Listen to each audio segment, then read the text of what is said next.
Hey yo, what's up everybody, it's your boy J Kid and we're back with another Dokkan news video. I want to talk about how Super Dragon Ball Heroes confirmed that it will be Limit Breaker Goku and Vegeta Xeno. So Super Saiyan 4, by the way, we love the monkeys, we love them. So I follow this guy, Illus Platypus, and he releases concept units, right? So right here you'll see his, Twitter, I put it in the link, and then also Zeta. So right here we have the LR, basically Limit Breaker SSJ4 Goku and Vegeta Xeno. So it's an again an LR, and let's see the later skills. So it's Defenders of Justice, Giant 8 Power, or Crossover, Key plus 3, 170%, and then 30% for Fused Fighters and Dragon Ball Heroes. I think this is a pretty strong leader skill considering Giant 8 Power, Defender's Justice, or Crossover, and then with the 30% being to Fused Fighters or Dragon Ball Heroes. Now, the passive is guards all attacks for 4 turns from the start of turn. Attack and defense plus 150%, plus an additional key plus 2 per type Q sphere, plus an additional attack and defense for 50% when attacking, chance of performing a critical hit plus 7% per rainbow key sphere obtained, launch an additional super attack when key is 20 or more. So what we're seeing here is kind of like a little mix of the 7th anniversaries, right? And then attacks effective against all types when key is 24, right? I cannot talk today. And then Fused Fighters, Crossover, Giant Power, Defender, just category allies. Attack and defense plus 15% and high chance of forcing any of the super attacks with 6 or more crossover allies on the team. So like a whole team of crossover allies, you have a high chance of basically having a scouter. And then if we look at the Super and Ultra Super, so the Ultra is greatly raising attack and defense for 1 turn. And then Super is raising attack and defense for 1 turn. So, which is not bad that they don't stack like the SSJ4s.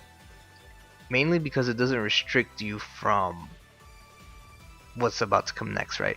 But either way, if you're launching an additional Super at 20 key, you're greatly raising and then you're raising, plus if you put some orbs in there you'll do like a 3rd one, so now you have greatly raised, and then raised again.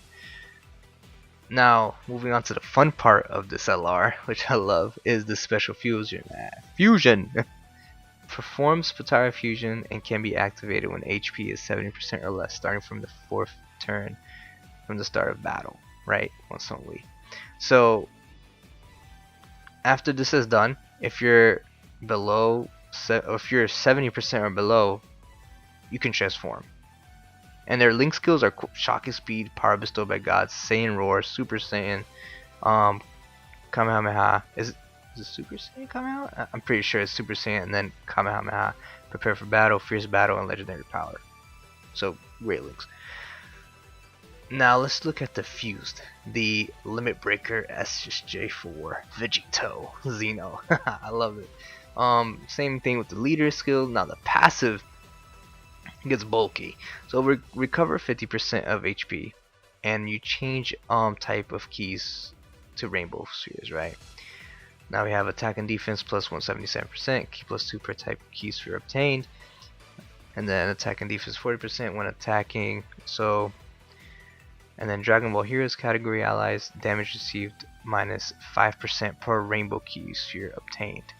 So if you're running like a whole Dragon Ball Heroes team, you're getting like damage reduction for 5%. Well, per rainbow key sphere, right? And when he shows up, he changes into a lot of keys or like a random type to rainbow key, right? 5% obtain attacks, and then attacks effective against all types, high chance of launching an additional super attack and performing a critical hit, high chance of countering enemy normal attacks. So you're gonna normal me, I'm gonna counter easy, and then high chance of evading enemy super attacks and countering that too with ferocious power.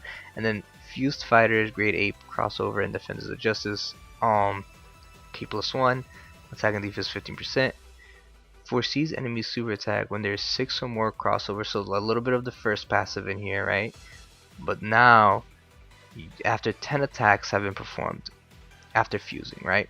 So let's say you're not running a full crossover team you'll still get a scouter after 10 attacks with this Xeno Vegito, right? And you're basically doing 2 attacks each turn, but I don't think we'll get that far, right?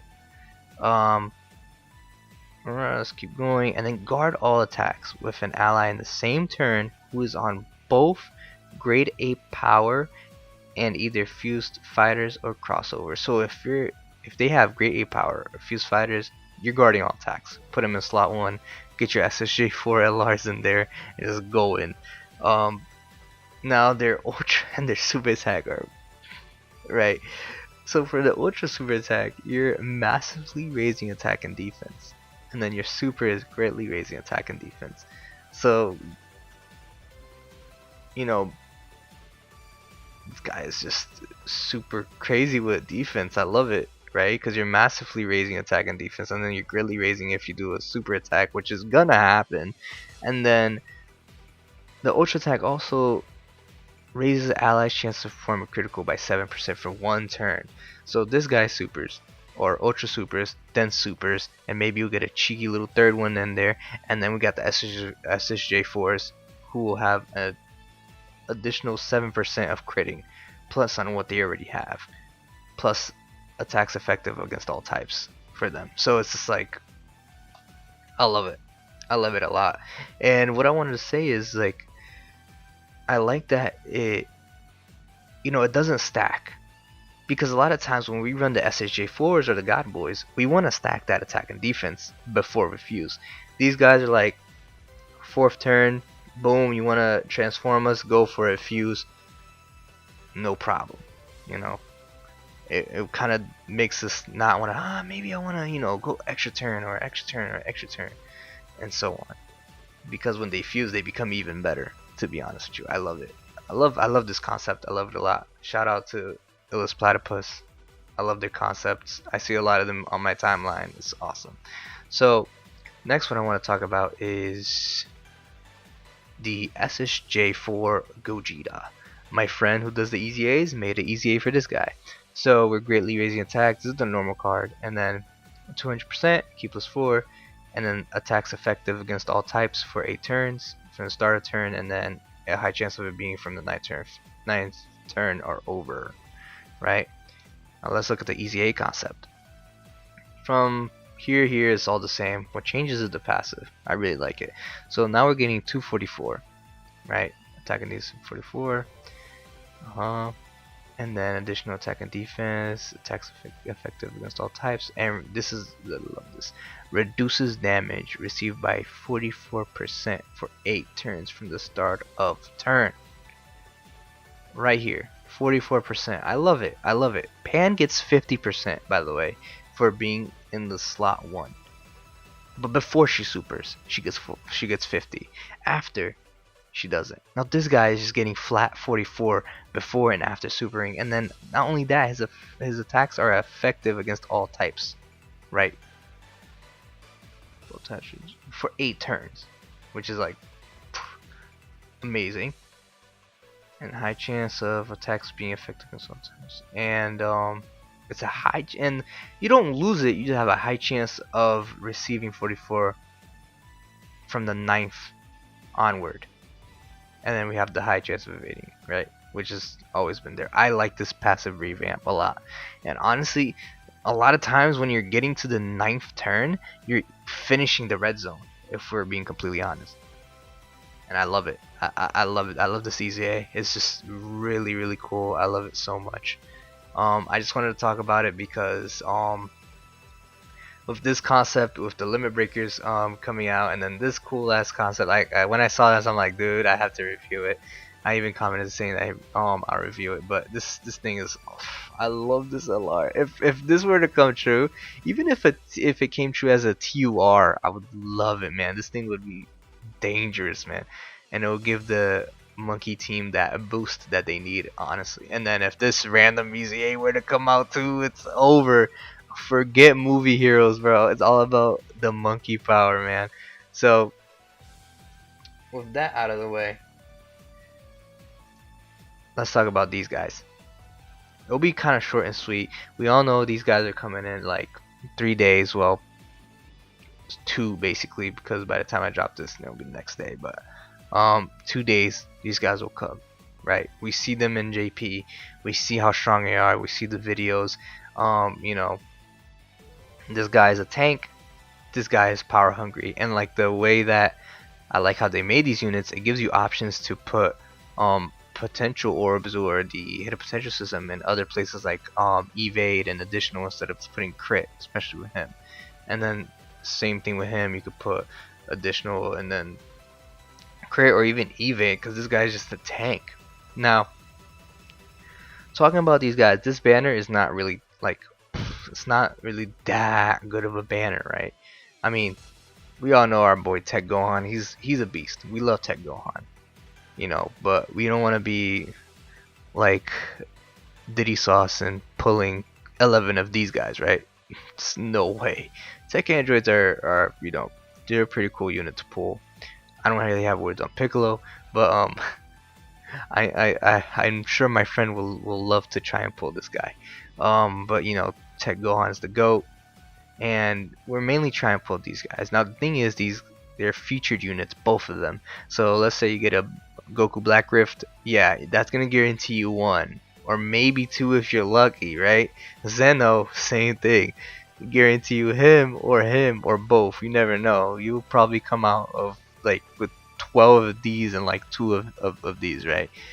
But what I want to talk about is just the fact that, you know, Global is releasing so many banners with so many units that I just feel like you just have to know how to manage your stones. As you saw in a previous video, I got shafted in the Halloween.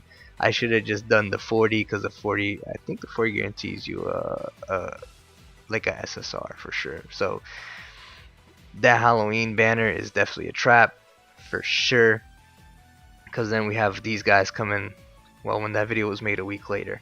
I will summon on this, but I promise you I don't think I'll go past 200 stones, or I'll probably do like around like a, you know, do like a rotation of 150, just because of what's to come next.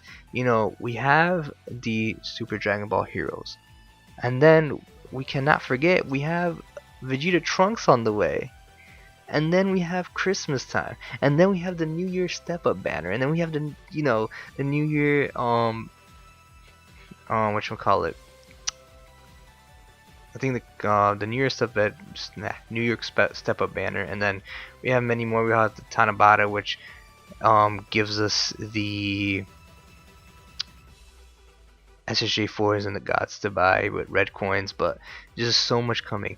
I would advise you, you know, hey, if you want to try and put stones into this banner, go ahead. I wouldn't say go too deep into it if you can't get a lot of stones back. If you're free to play, maybe do a rotation if you can, and then hop out if you get him. Cool. If you don't, you know, oh well. It's just that there's so much better units coming along, especially with the Vegeta Trunks. But these guys are, they're not bad. These guys are awesome. But then with Vegeta Trunks coming, and then the New Year's and all that, I mean, it's not bad for red coins, because obviously we need red coins to buy the other units. So yeah, there's a lot to come on Global, and it looks like they're just throwing all this stuff at us. It feels like they're trying to catch up to JP, right? And I'm telling you right now, we'll see this guy right here sooner than you think on Global. I honestly think so. Sooner than we think. I honestly think so, because the way they're moving, they're just throwing stuff at us. The end of Global, or the end of the year of Global, let me say, is going to be just stacked with a bunch of banners and a bunch of summons, and we're just going to have to try and manage our stone usage. But like I said, you could try and summon for these guys. It wouldn't be like a bad pickup. These guys are great. I see these videos on these guys, and it's just like they dominate. Gamma 1 and Gamma 2, me personally, I prefer Gamma 1. I 100% prefer Gamma 1. Like 100%. Gamma 2 is like that damage, you know. I'm pretty sure that he builds up crit till 50%, so you don't really need to put any crit into him. All this guy is building up damage reduction. Personally, the meta is all about defense, And it's not like he can't put out damage either. He will put out damage. Alright? He will put out damage. So it's up to you guys. You could summon for him and him, but just keep in mind that our boys Vegeta Trunks is coming on the way too. So Dokkan, responsibly take, save your stones, or waste them, or buy them, or if you're free to play, try to like manage them a little bit. But anyway, I'll see you next time in the other video. Like the video and subscribe, and I'll catch you guys next time.